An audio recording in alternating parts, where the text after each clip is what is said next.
Sources reveal that the government is considering a request to allow movie theatres and gyms to reopen with several restrictions as part of Unlock 3, a next phase of emerging from the coronavirus lockdown. Schools and colleges will continue with online classes for now. An association of cinema halls has recommended to the Information and Broadcasting Ministry that theatres be allowed to function with 25 to 30% capacity.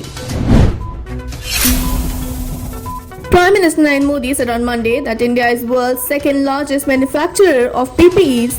He held a video call with the Union Health Minister Harsh Vardhan and Chief Ministers of Maharashtra, UP and Bengal to launch the COVID-19 testing facilities at ICMR centers in Mumbai, Noida and Kolkata.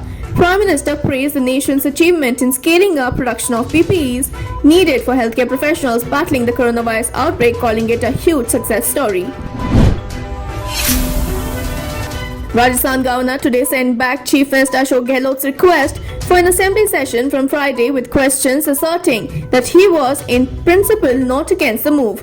Governor Kalraj Mishra has questioned whether MLAs can be given 3 weeks notice and how physical distancing can be maintained. This morning, Rajasthan Speaker dropped a petition in the Supreme Court involving his powers to disqualify rebel MLAs. Senior Congress leader P. Chidambaram said he hoped that President Ramnath Kovind will intervene and instruct the Rajasthan governor to convene a session of the State Assembly. Former Union Minister alleged that BJP-appointed governors have violated the letter and spirit of Constitution and have, in process, gravely impaired parliamentary democracy, its conventions and traditions.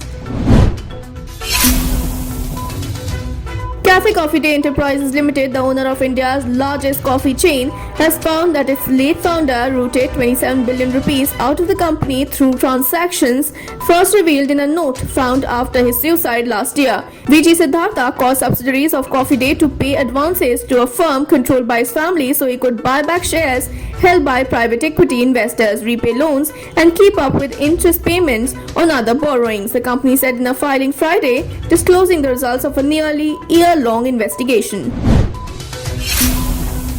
Earth Sciences Minister Harsh Vardhan has launched a mobile application which will provide city-wise weather forecasts, nowcast and other warnings. The mobile application Mausam has been designed and developed jointly by International Corps Research Institute for the Semi-Arid Tropics, the Indian Institute of Tropical Meteorology, Pune and the Indian Meteorological Department.